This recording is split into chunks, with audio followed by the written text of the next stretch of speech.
नमस्ते, भारत फैसिंग में आपका स्वागत है। चैनल पे नए हैं तो लाइक शेयर सब्सक्राइब करना मत भूलिएगा और प्लीज़ कमेंट ज़रूर से करा करिएगा। हमें अच्छा लगता है कि आप लोगों को कैसा लग रहा है हमारा कंटेंट, और अगर ऐसी और कोई चीज़ है जो आप जानना चाहते हैं हमारे थ्रू, तो वो भी हम आपके सामने लाने की पूरी कोशिश करेंगे। कुछ ऐसे वीडियोज़ हैं जो कि अभी हमारे पाइपलाइन में हैं, जो हमसे सब्सक्राइबर्स ने हमसे बोला है बनाने के लिए, तो हम कोशिश कर रहे हैं कि उनके ऊपर भी जल्द से जल्द कॉन्टेंट बना के लाएँ। उससे पहले आज एक वीडियो में बनाना चाहूँगी इस तरीके से ग्लोबल प्लेटफॉर्म पे यूएसए एक ऐसी कंट्री है जो एक्चुअली कभी भी जिसके ऊपर किसी को कोई ट्रस्ट नहीं करना चाहिए, क्योंकि क्या है ना, यूएसए का सबसे बड़ा जो मैं कहूँ एक ट्रम्प कार्ड है वो उसकी इकोनॉमिक सिक्योरिटी है। और सबसे बड़ी बात पता है क्या है, कि वो एक जोग्राफिकल एडवांटेज में रहता है।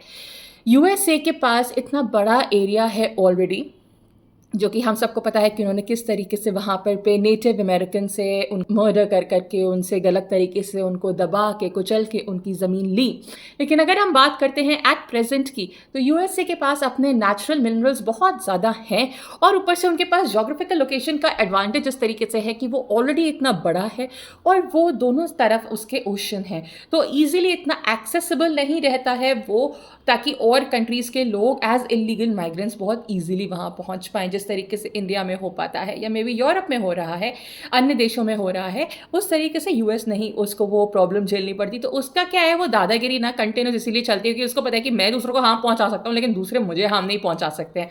तो फॉर दैट रीज़न अभी कुछ साल पहले हमने बहुत हद तक के एक ये अमेरिकन मीडिया का प्रोपोगेटेड झूठ हम लोगों ने ज़रूर से सुना था कि किस तरीके से वो जिस भी कंट्री में जाते हैं वहाँ के लोगों को बचाने की कोशिश करते हैं, जबकि ऐसा कुछ भी नहीं है।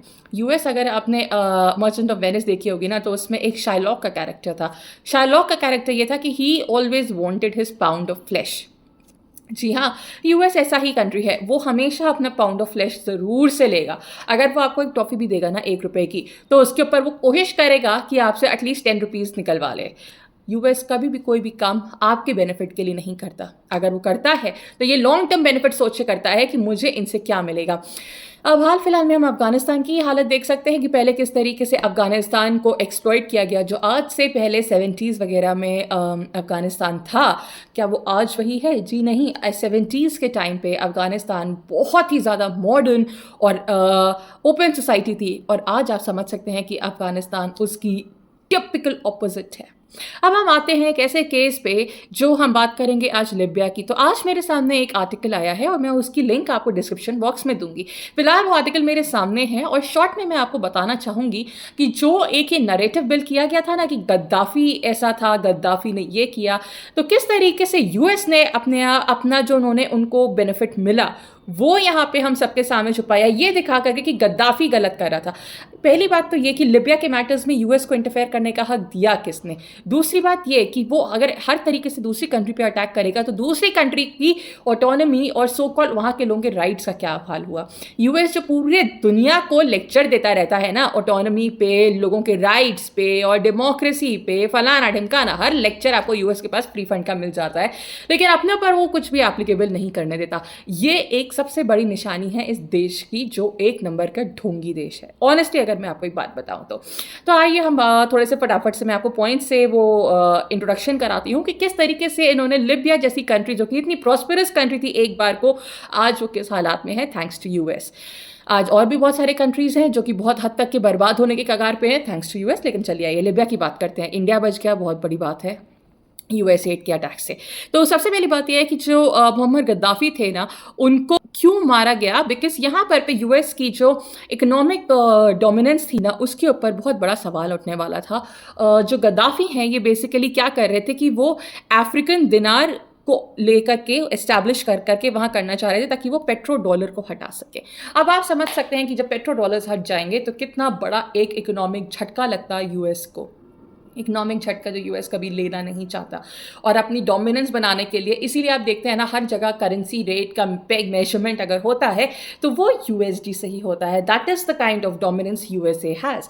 अगर अब आते हैं हम नेक्स्ट उस पर, आप सुन करके शायद हैरान होंगे, और मुझे भी पढ़ करके बड़ी हैरानी हुई थी जब मैंने इसको पहले पढ़ा था। तो Libya had no electricity bills, वहाँ पर पे आपको इलेक्ट्रिसिटी का पैसा देना ही नहीं पड़ता था। फ्री ऑफ चार्ज इलेक्ट्रिसिटी आया करती थी। Can you imagine? ये तो यूएस अपना कोई सो कॉल्ड इतना वेल डेवलप्ड नेशन मानता है, वहाँ भी ये हाल नहीं है, वहाँ भी लाइटें चली जाती हैं, हम लोग बदनाम होते हैं फालतू में, लेकिन लिबिया में वहाँ पर लोग इलेक्ट्रिसिटी के लिए पैसा नहीं देते थे। तो कैसे यूएस को ये कोई चीज़ काबिल बर्दाश्त हो? उसके बाद there were no interest rate on loans, the banks were state owned, the loan और सिटीजन्स बाय लॉ वाज 0%। आप बताइए, आप बैंक से लोन लोगे, पहली बात तो सारे वहाँ पे सेंट्रलाइज बैंक्स, तो वहाँ से आप लोन लीजिए और 0% रेट पे आप लोन ले रहे हो। दिस इज़, ये एक ऐसी स्टेबल और स्ट्रॉन्ग इकोनॉमी का एक पैरामीटर दिखाता है कि ये कहाँ पॉसिबल हो सकता है। बैंक्स इंटरेस्ट लोन रेट्स पे कम ज़रूर कर देते हैं, 4, 5, 6, 7%, what ever it is, it varies, लेकिन 0% आपने किसी और कंट्री में सुना होगा नहीं, बट लिबिया में था। आप समझ सकते हैं कि वहाँ के लोग इकोनॉमिकली और फाइनेंशियली कितने वेल ऑफ रहे होंगे। ओके, गद्दाफी जो थे वहाँ पर एक इन्होंने इतनी बड़ी बात बोली जो शायद यहाँ पर मैं मानूंगी कि हर एक लीडर, चाहे वो लोकल लेवल पे हो या बड़े लेवल पे हो, उसके अंदर ये अगर लालच नहीं है जो गद्दाफी के पास थी, तो ये आप सुन के आप शायद सन्न हो जाएंगे कि गद्दाफी ने ये बोल दिया था कि मैं अपने माँ बाप के लिए घर नहीं लूँगा जब तक कि लिबिया में हर इंसान के पास घर नहीं होगा। और हमारे आगे कुछ ऐसे बहुत ही ज़्यादा सो कॉल्ड सत्यवादी किस्म के पॉलिटिशियंस हैं जो शीश महल में रहना शायद पसंद करते हैं, और भी ऐसे बहुत सारे आपको पॉलिटिशियंस के एग्जाम्पल मिल जाएंगे, और ग्लोबली भी मिल जाएंगे। सिर्फ इंडिया की बात अगर हम ना करें तो आप पाकिस्तान में देख लीजिएगा कि वहाँ क्या हालत हो रखी है। जो भी वहाँ पर नए शादीशुदा कपल हुआ करते थे उनको 60,000 दिनार्स गवर्नमेंट की तरफ से दिए जाते थे। आप बताइए, 60,000 दिनार्स उस टाइम पर हर एक कपल को दिए जाते थे ताकि वो अपने वहाँ पर एक अपने अपार्टमेंट को खरीद सकें और अपना घर परिवार आगे बढ़ा सकें। इतनी फ्यूचरिस्टिक प्लानिंग तो मैंने अभी तक के बहुत से लीडर्स के थ्रू नहीं सुनी है। आप मुझे बताइए तो क्यों अमेरिका नहीं जलेगा? उसके बाद education and medical treatment free था वहाँ पर गद्दाफी के रूल से पहले वहाँ पर एजुकेशन का रीडिंग परसेंटेज जो लोगों का था वो सिर्फ 25% था पूरा पॉपुलेशन का, और जब गद्दाफी रूल में आए तो वो 25 से लगभग 3.5 गुना ज़्यादा बढ़ करके 83% पे पहुँच गया। ये इतना बड़ा जंप ये वही एक लीडर कर सकता है जो विजनरी लीडर हो, जिसको पता है कि वो चाहता है कि उसके देश के लोग एक मुकाम तक पहुँचें। ओके, दूसरी चीज़ ये, जो लिबियंस जो थे अगर वो फार्म पे रहना चाहते थे, वो नहीं चाहते थे एक सोसाइटी में रहना या अपना एक घर ऐसा बनाना, तो उनको गद्दाफी की जो एडमिनिस्ट्रेशन थी वो उनको free house hold appliances, seeds और लाइफ स्टॉक दिया करती थी। ये एक तरीके से आप समझ लीजिए कि हर चीज़ वहाँ के लोगों के लिए फ्री हुआ करती थी। कितने लकी वो लोग रहे होंगे कि, और उनका लीडर का विजन आप समझिए कि वो हर इंसान को फ्रॉम टॉप टू बॉटम, उसके पास विजन ये था कि वो सबको ऊपर उठाना चाहता था। वो चाहता था कि उसकी इकोनॉमिक प्रॉस्पेरिटी, सोशल प्रॉस्पेरिटी इतनी ज़्यादा हो उस कंट्री की। दूसरी चीज़ ये, अगर आप को लिबिया में एक मेडिकल ट्रीटमेंट नहीं मिल पाता किसी भी कारणवश, तो अगर आप बाहर जा कर के अपने इलाज करवाना चाहते थे तो जो कंट्री थी वो $2,300 अपनी तरफ से आपको देती थी, और आपका फ़्लाइट का खर्चा और वहाँ पे अकोमोडेशन का खर्चा भी वो लोग उठाते थे। एनीवे, ऑनेस्टली मैंने जब ये चीज़ पढ़ी थी ना तो मुझे लगा कि हम कोई फेरी टेल की बात कर रहे हैं, बिकॉज ऑनेस्टली ये कहीं भी सुनने करने को आपको ऐसा नहीं मिलेगा। आप गाड़ी खरीदते थे तो आधी 50% उसकी जो कॉस्टिंग होती थी वो गवर्नमेंट उठाया करती थी। जो गैस आप जो गाड़ी के लिए आप यूज़ करते हैं गैसोलीन, वो हो गई थी only 14 cents per litre, not even $1 per litre, it was only 14 cents. Libya एक ऐसी कंट्री थी जिसका अपना कोई एक एक्सटर्नल डेट नहीं था, और उनके जो अपने खुद के पर्सनल रिजर्व्स थे वो $150 बिलियन थे उस टाइम पर अनफॉर्चुनेटली, क्योंकि यूएस की अपनी एक मैं कहूँगी कि एक उनकी प्लानिंग के तहत वो लोग चले थे, तो उन्होंने आज के टाइम पे जितने भी लिबियन एसेट्स हैं ग्लोबली उनको फ्रीज कर दिया है, दादागिरी जिसको आप कहते हैं। दूसरी चीज़, अगर आप एक लिबियन हैं और आपको पढ़ाई कंप्लीट करने के बाद जॉब नहीं मिलती थी, तो जो गवर्नमेंट होती थी ना, आपको आधी सैलरी आसपास देती थी, एक एवरेज सैलरी, कि आप एटलीस्ट आपका खाना पीना आपका बंद ना हो, आपका रहन सहन एक लेवल तक चलता रहे। ये कौन सोचता है और ये कौन करता है? Part of oil sales. Now this is something so amazing, आप लोग इस बात को समझिएगा, एंड शायद मैं इस चीज़ को इतना खुद भी नहीं ग्रास्प कर सकती, लेकिन आप इस पॉइंट को सुनिएगा, दिस इज सो इंटरेस्टिंग, ये वर्ल्ड में कहीं नहीं है। जो ऑयल सेल्स होते थे ना लिबिया के, वो जितने भी उस कंट्री के लोग थे ना, जो बैंक अकाउंट्स थे, जो ऑयल सेल्स का पैसा आता था, वो थोड़ा थोड़ा थोड़ा थोड़ा थोड़ा थोड़ा हर एक सिटीजन के बैंक अकाउंट में जाता था। Can you imagine this? अब यही समझ में नहीं आता कि लिबिया की अपनी फंडिंग इतनी स्ट्रॉन्ग कैसे थी, लेकिन तभी USA was this jealous, I would say कि वो एकदम उसकी नज़रें ही ख़राब थी लिबिया को लेकर के, उसको लूटना तो था ही ना इतना पैसा। तो ये यूएस के पास आप देखते हो इतना पैसा रहता है, इतनी पावर रहती है, आता कहाँ से? क्योंकि दूसरे घर में डकैती मारता है, अपने आप को बेसिकली रॉबिन हुड दिखाना चाहता है, लेकिन ये रॉबिन हुड तो एकदम भी कहीं किसी एंगल से अमेरिका नहीं है, ठीक है ना। आप जो वहाँ पर एक मदर होती थी, अगर वो बच्चे को जब जन्म देती थी तो उसको $5,000 मिलते थे। $5,000 आप आज के टाइम पे कैलकुलेट करिए और आप उस टाइम पे कैलकुलेट करिए, सोचिए कितना बड़ा एक अमाउंट था। ब्रेड खरीदिए 40 लोव्स, एक ब्रेड 40 लोव्स आप खरीदिए, सिर्फ और सिर्फ 15 सेंट में 40 लोव। लीटर का पेट्रोल का मैंने आपको रेट बताया था, 14 सेंट था। उसके बाद गद्दाफी ने एक इतना बड़ा प्रोजेक्ट इंप्लीमेंट किया था, which was the world's biggest irrigation project. उस प्रोजेक्ट का नाम था द बिग मैन प्रोजेक्ट। उसका काम क्या था बिग मैन प्रोजेक्ट का? कि जो भी डेजर्ट था वहां पर पे भी वाटर अवेलेबिलिटी हो। तो एक इंसान जो इतना एक फ्यूचरिस्टिक वो था, सोच रखता था, एज पर इस जो कंटेंट को मैं पढ़ रही हूँ, इसमें लिखा हुआ है कि leaked Hillary Clinton emails revealed NATO killed Gaddafi to stop the formation of a United States of Africa. Now it is very clear to you कि क्यों USA ने ये काम किया। वो और किसी कंट्री को और कहीं के लोगों को एक साथ इकट्ठा होकर पावरफुल होने ही नहीं देना चाहता, क्योंकि अगर उसने ऐसा करने दिया तो उसकी अपनी हेजेमनी, उसकी अपनी जो उसने वो झूठी पोजीशन बना रखी है, उसको कॉम्प्रोमाइज करना पड़ जाएगा। और हिलरी क्लिंटन क्या है क्या नहीं है वो तो हम सबको पता है। फिलहाल वो बाइडेन एडमिनिस्ट्रेशन में उन्होंने कितना बड़ा रोल प्ले किया है वो भी हम सबको पता है।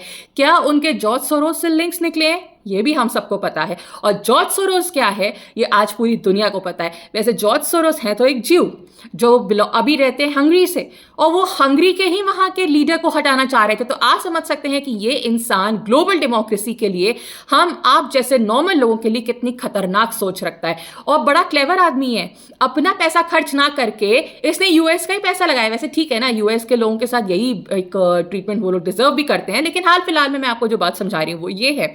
दूसरी चीज ये है, of the 3,000 emails released from Hillary Clinton's private email server in late December 2015, about a third were from her close confidant Sidney Blumenthal. जब इन्होंने गद्दाफी को मारा तो गद्दाफी का सबसे आखिर में क्वेश्चन ये था कि मैंने करा क्या है। आपने, गद्दाफी ने एक ऐसा वर्ल्ड ऑर्डर क्रिएट करने की कोशिश करी थी जो यूएस कभी सोच नहीं सकता था, ना वो कभी चाहता था क्रिएट करने की। ये आपकी गलती यूएस की आंखों में ये थी। लेकिन हमारे इस दुनिया का एक ये बहुत बड़ा नुकसान मैं कहूँगी, हम पर्सनल लाइफ हटा के बात कर रहे हैं यहाँ पे। पर्सनल इंसान लाइफ में अपनी क्या कर रहा है उसे हमने यहाँ डिस्कशन नहीं किया, और सही गलत को जज करने के लिए हमें वो टॉपिक अलग लेना पड़ेगा। लेकिन हम जब एक पब्लिक प्लेटफॉर्म पे हम एक एडमिनिस्ट्रेटिव रिफॉर्म्स की बात करते हैं ना, तब जिस तरीके के वर्ल्ड लीडर गद्दाफी प्रूव हो सकते थे, उस तरीके का वर्ल्ड लीडर यूएस से आज तक निकल के नहीं आया। इतना फ्यूचरिस्टिक और इतना विजनरी और इतना स्ट्रॉन्ग लीडर, इसको देख करके यूएस की एक्चुअली मैं बताऊं तो कहते हैं ना, खटिया खड़ी हो गई थी। And this is the reason कि अलग अलग कंट्रीज में अलग अलग तरीके से, अलग अलग वेज से यूएस जाकर के उनको डिस्टेबलाइज करना चाहता है, उनकी कंट्री को बर्बाद करना चाहता है, वहां के लोगों को बर्बाद करना चाहता है, वहां का सोशल स्ट्रक्चर खराब करना चाहता है। ये जो जेंडर डिस्क्रिमिनेशन वाली आप बातें सुनते हैं ना, नेचर ने हमको 3 जेंडर्स से गिफ्ट किया है। ये नए नए जेंडर निकाल करके, ये सब चीजें डाल करके आप क्या दिखाना चाह रहे हो? You are trying to disturb the actual social balance that has been created by the nature. US अपने आप को भगवान से भी ज्यादा ऊपर समझने लग गया है। एक चीज की दाद ऐसे मैं यूएस को जरूर से दूंगी कि उनको ये पता है कि उनको वर्ल्ड का बेस्ट टैलेंट अपने कैसे लेकर के आना है और उसकी कदर कैसे करनी है। उसके आगे पीछे उस कंट्री की और कोई वैल्यू नहीं है, क्योंकि अगर वो टैलेंट वहां ना हो ना तो यूएस सर्वाइव नहीं कर सकता। इसीलिए वो उस टैलेंट को लेकर जरूर आता है। आप ये देखो कि हम इंडियंस के सामने हम देखते हैं हार्वर्ड है और कोलंबिया है, और इन सब में इंडियंस जाने के लिए ना पीछे पागल रहते हैं, वॉटन जाना है, ये जाना है, वो जाना है। जो यूएस को मेजरली संभाल रहे हैं ना टेक सेक्टर वाले, उनमें से आप कैलकुलेट खुद कर लेना कि एमआईटी के और हार्वर्ड के और येल के और इन सारे इंस्टीट्यूशन से कितने लोग होंगे। ज़्यादातर लोग अगर इंडियंस हैं तो कहीं ना कहीं उनके पीछे वो आईआईटी का टैग या आईआईएम का टैग ज़रूर मिलेगा, क्योंकि वो हार्ड वर्किंग होते हैं। हार्वर्ड वगैरह at the end of the day आपको कितना एप्लीकेबल दिख रहा है बिजनेस लाइफ में वो सबको पता है। हार्वर्ड के ग्रेजुएट्स को कितनी अच्छी जॉब्स लगती हैं वो डेटा आप स्टैटिस्टिक्स खुद उठा करके देखिएगा, और अगर आपको कभी शक हो तो आप हमसे ये बोल दीजिएगा, we will get that data for you. हम आपके सामने ला करके दिखा देंगे कि टेक सेक्टर की जो बातें हो रही हैं उसमें at the end of the day joblessness US में भी बहुत हाई है, सब कुछ चीज़ें वहाँ बहुत हाई है, लेकिन यूएस के पास उसका सबसे बड़ा असेट उसकी मीडिया है, सोशल मीडिया, जो वो पूरा कंट्रोल करता है और उसके ज़रिए वो पूरे दुनिया के सामने एक ऐसा नैरेटिव बना करके लाता है जिससे आप और हम बहुत कन्वीनियंटली बेवकूफ़ बन जाते हैं। एनी विच वे, ये लिबिया की एक कहानी थी शॉर्ट में, नीचे डिस्क्रिप्शन बॉक्स में हमने इसकी लिंक दी हुई है, आप चाहें तो इस पर क्लिक करके जाइए और इसको पढ़िएगा ज़रूर, और इस वीडियो को आगे शेयर करिएगा ताकि लोगों को पता चले कि यूएस एक कितना बड़ा ढोंगी और हिपोक्रेटिक कंट्री है। एनीवे, आप प्लीज़ कमेंट सेक्शन में हमें ज़रूर से बताइएगा कि आपको ऐसा वीडियो कैसा लगा। हम आपके कमेंट्स जानने के लिए ज़रूर से वेट करेंगे। तब तक के लिए नमस्ते, थैंक यू।